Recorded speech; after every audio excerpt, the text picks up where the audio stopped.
आज के इस लीगल वीडियो में हम भारतीय न्यास अधिनियम 1882 के अंतर्गत आने वाले प्रारंभिक एवं निर्वाचन खंड का अध्ययन करेंगे।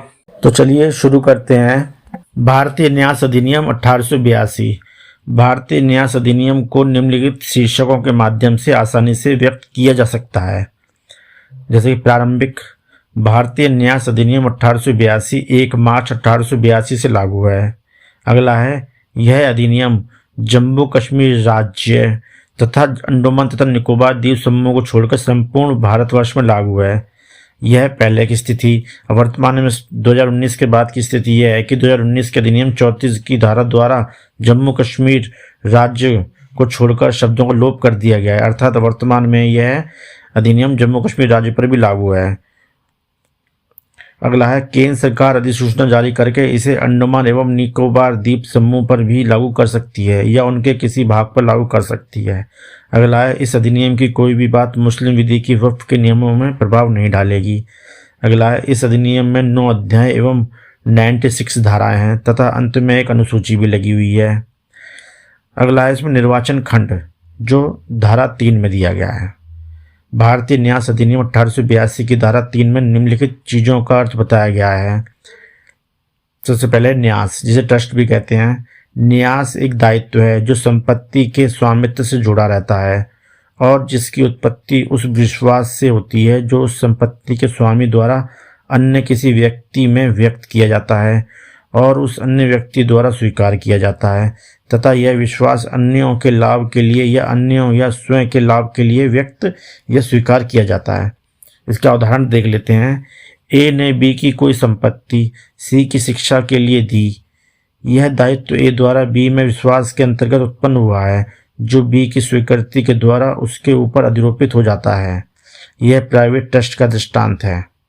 अगला दृष्टांत है, ए अपनी कोई संपत्ति बी को न्यास में दे देता है और यह निर्देशित करता है कि वह संपत्ति की आय का 90% उस मोहल्ले के गरीब बच्चों की पढ़ाई में लगाएगा तथा 5% अपने ऊपर खर्च करेगा।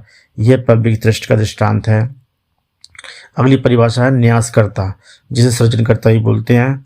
न्यासकर्ता उस व्यक्ति को कहा जाता है जो किसी अन्य व्यक्ति में विश्वास करके अपनी संपत्ति को न्यास में समर्पित करता है या दे देता है। जैसे उपरोक्त दृष्टांत में ए न्यास करता है। अगली परिभाषा है न्यासी, जिसे न्यासधारी भी बोलते हैं। न्यासी उस व्यक्ति को कहा जाता है जिसमें विश्वास करके न्यासकर्ता द्वारा संपत्ति दी जाती है और जो न्यासकर्ता के इस विश्वास को स्वीकार करता है। जैसे उपरोक्त दृष्टांत में बी न्यासी है। अगली परिभाषा है हितग्राही, जिसे हिताधिकारी भी कहते हैं। हितग्राही वह व्यक्ति होता है जिसके लाभ के लिए न्यास में संपत्ति दी जाती है। जैसे उपरोक्त दृष्टांत में सी हितग्राही है और दूसरे दृष्टांत में उस मोहल्ले के गरीब बच्चे हितग्राही हैं। अगली परिभाषा है न्यास संपत्ति, जिसे न्यास की विषय वस्तु भी कहा जाता है। वह संपत्ति या धनराशि जिसका न्यास सर्जित किया जा सकता है उसे न्यास की विषय वस्तु कहा जाता है। इसके लिए यह आवश्यक है कि यह विधिक हो तथा न्यासकर्ता के स्वामित्व में हो, अर्थात भावी संपत्ति, भविष्य में दी जाने वाली संपत्ति, भावी संपत्ति को बोलते हैं भविष्य में दी जाने वाली संपत्ति का न्यास सर्जित नहीं किया जा सकता। अगली परिभाषा लाभप्रद हित, किसी न्यास में हितग्राही को न्यासी के विरुद्ध जो अधिकार प्राप्त होता है उससे लाभप्रद हित कहा जाता है।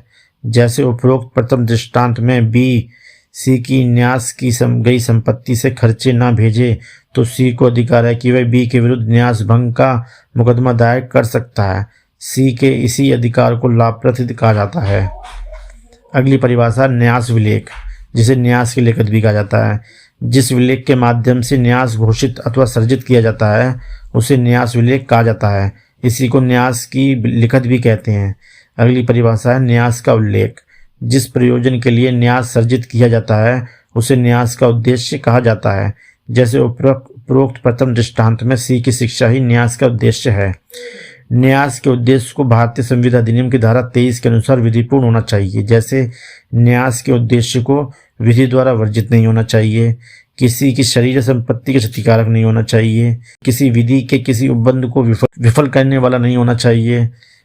अगला है लोक नीति के विपरीत नहीं होना चाहिए, यह कपटपूर्ण नहीं होना चाहिए।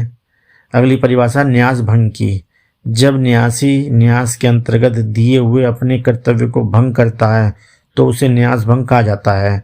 जैसे उपरोक्त दृष्टांत में बी यदि सी की पढ़ाई के लिए उस संपत्ति की आय से पैसा नहीं भेजता है तो इसे न्यास भंग कहा जाएगा।